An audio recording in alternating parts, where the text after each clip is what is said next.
Hello everyone, welcome to KGS IAS YouTube channel and I am Shubham Sharma, your economy faculty.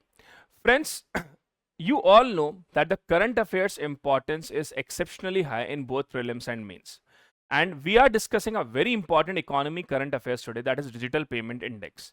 This is our current affairs magazine edition for September month, and in this particular current affairs magazine we are trying to cover as much as the current affairs possible. And if you talk about in this particular September month edition,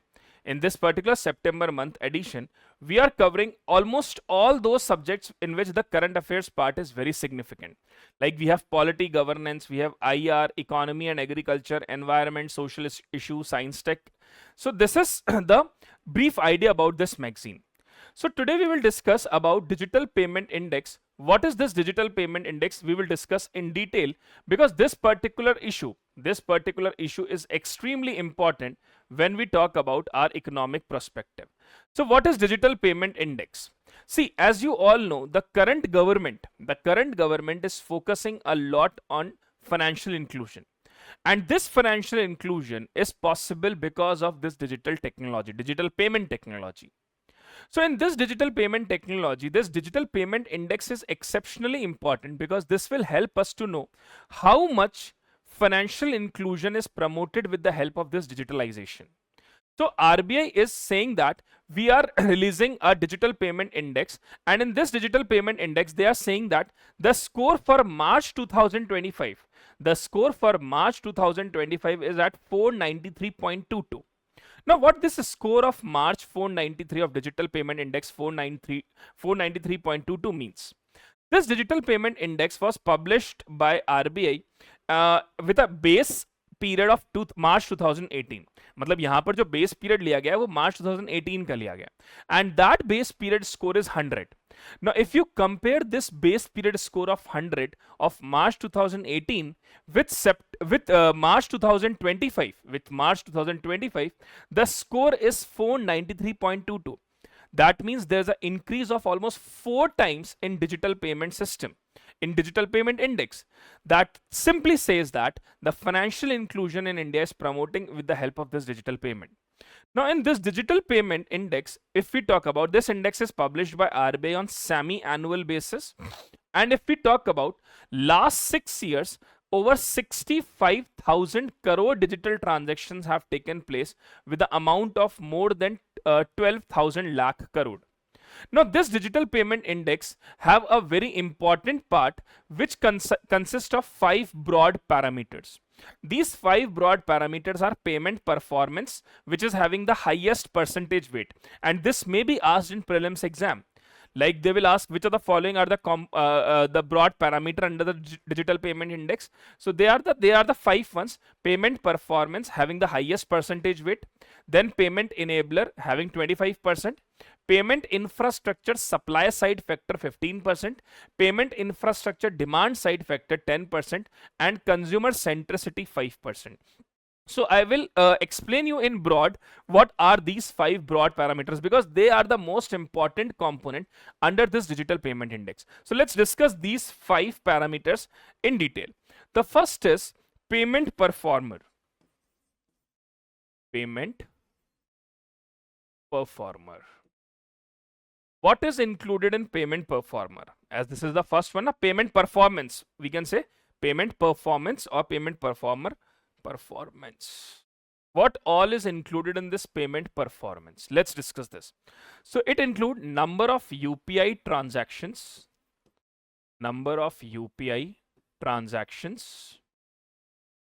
okay, done, that is done monthly, Apart from that, volume and value of debit and credit card,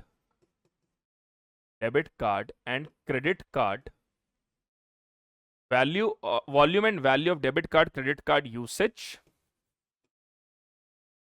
Then apart from that, number of online bill payment,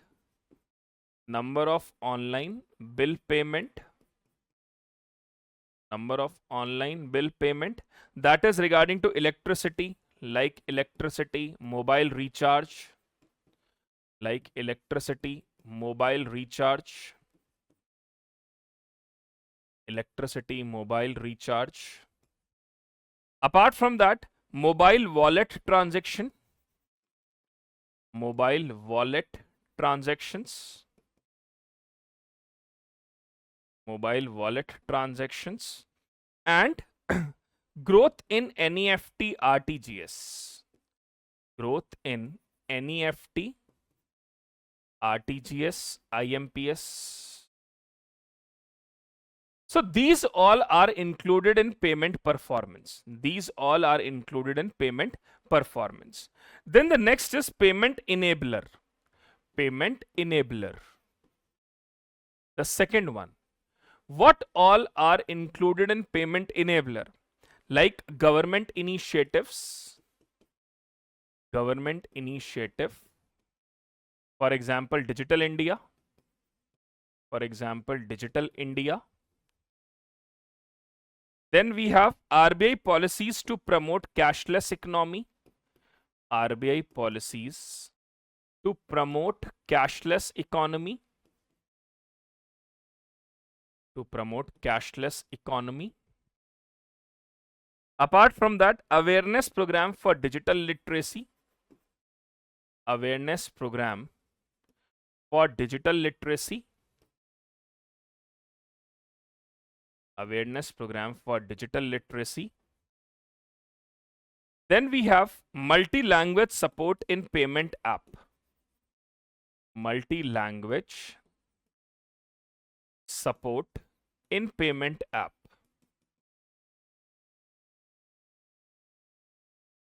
This is all included in payment enabler. This is all included in payment enabler. Then the third one is payment infrastructure supply side. Payment infrastructure supply side. Payment infrastructure supply side. What all is included in this part? Number of point of sale machine. Number of point of sale machine. Number of point of sale machine. Then apart from that, number of branch. Number of bank branch or ATM. Number of branches of bank. Branches of bank and ATM.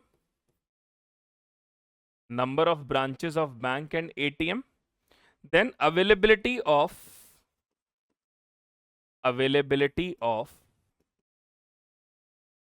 that is availability of QR code. QR code. Apart from that, payment gateways. Payment gateway. Like Razor Pay. Like Razor Pay. Like Razor Pay. Then server time performance. Server uptime. Server uptime and performance of payment platform. And performance of payment platform. Performance of payment platform. This is payment infrastructure supply side. Then the fourth is payment infrastructure demand side. Payment infrastructure demand side. Payment infrastructure demand side. Now what all is included in this demand side? Number of people with smartphone. Number of people with smartphone. कितने लोगों के पास smartphone है? Number of people with smartphone. Then internet penetration. Internet penetration. And internet speed. And internet speed in rural and urban area. In rural and urban area. Then apart from that, number of people with bank account linked to mobile. Number of people with bank account linked to mobile.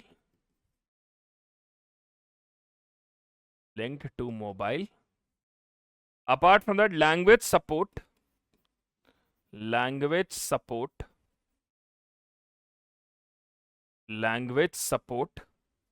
and accessibility for general people. Accessibility for general public. This is all included in payment infrastructure demand side. And the last one is consumer centricity.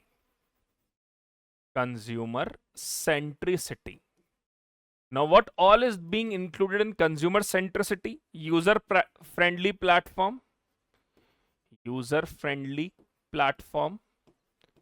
Is the platform user friendly? Platform. Then response time of consumer support. Response time of consumer support.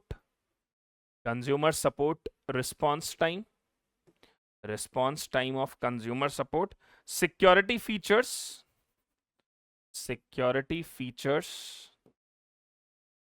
Like OTP.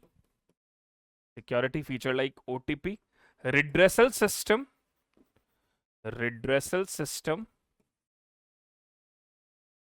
For failure transaction.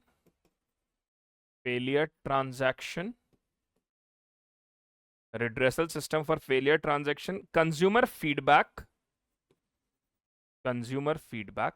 These all parts are included in consumer centricity. So these are the 5 things: payment performance, payment enabler, payment infrastructure supply side, payment infrastructure demand side, and consumer centricity. So all these things are the major things covered under it. And what is the reason why we have a rapid adoption of digital payment? Because of low internet data cost, massive mobile subscriber base, robust growth in UPI, one app for all accounts, safe payment, privacy first, QR code convenience, 24/7 money access. All these things are the major reasons. Now, if we talk about what are the initiatives run by government to promote this, what all are the initiatives of government? So first of all, Pradhan Mantri Jan Dhan Yojana, the biggest scheme to promote financial inclusion. As of July 9, 2025, 55.83 crore accounts have been created. Then Bhim UPI for small transaction, TRED system, which facilitate timely payment for MSME by invoicing discounting at competitive rate. Then MDR rationalization for debit card, that is merchant discount rate on debit card. Government reduced and eliminated this MDR rationalization of debit cards. Then payment infrastructure development fund and Pradhan Mantri Gramin Digital Saksharta Abhiyan to promote literacy. So these all are the initiatives, these all are the successful initiatives through which we can say this digital payment index is actually achieving a great height. Friends, when we talk about the civil service exam, the prelims exam has its own importance. Because if you clear this prelims exam, then only you appear for mains exam. And to know this importance, we are conducting a scholarship test, that is UPSC All India Scholarship Test, for our upcoming prelims test series. Now, the special features of this scholarship test, this is completely in bilingual mode. That means you will get the scholarship test questions in both Hindi and English. It is in offline mode. Remember this is in offline mode.